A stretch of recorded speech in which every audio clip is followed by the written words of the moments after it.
मोहतरम सामीन सलाम अलैकुम। नाज़रीन, जब हम कुरान पढ़ना शुरू करते हैं तो सबसे पहले हम सूरह अल-फातिहा पढ़ते हैं। सूरह अल-फातिहा के शुरू में आता है कि अल्हम्दुलिल्लाह रब्बिल आलमीन। नाज़रीन, इसका तर्जुमा कर देते हैं कि तारीफ अल्लाह ही के लिए है जो तमाम कायनात का रब है। कुछ लोग करते हैं सब तारीफें अल्लाह के लिए हैं जो तमाम जहानों का पालने वाला है। कुछ लोग इसका तर्जुमा करते हैं तमाम तारीफें अल्लाह की हैं जो तमाम जहानों का परवरदिगार है। नाजरीन, जब ये तर्जुमे हम पढ़ते हैं तो हमें ये चीज नजर आती है कि जो इस कायनात का क्रिएटर है वो लोगों से अपनी तारीफें करवाना चाहता है। तो दुनिया में भी जब आप देखते हैं कि कोई बंदा जब कोई तारीफ वाला कोई काम करता है तो फिर लोग उसकी तारीफ करते हैं। तो इस किताब के शुरू में ही हमारा जो मालिक है, हमारा जो खालिक है, वो कैसे अपनी तारीफ करवा सकता है कि मेरी तारीफें करें, मेरी वाह वाह करें। नाजरीन, इसका सही तर्जुमा ये बनेगा कि अल्हम्दुलिल्लाह रब्बिल आलमीन, के हर एक तारफ या पहचान अल्लाह के लिए है जो तमाम इल्मों की रबूबियत करने वाला है।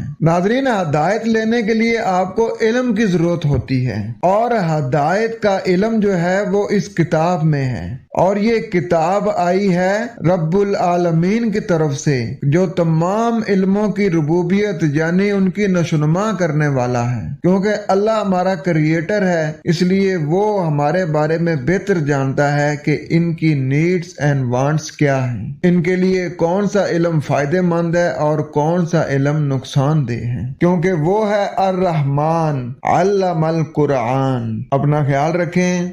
वस्सलाम।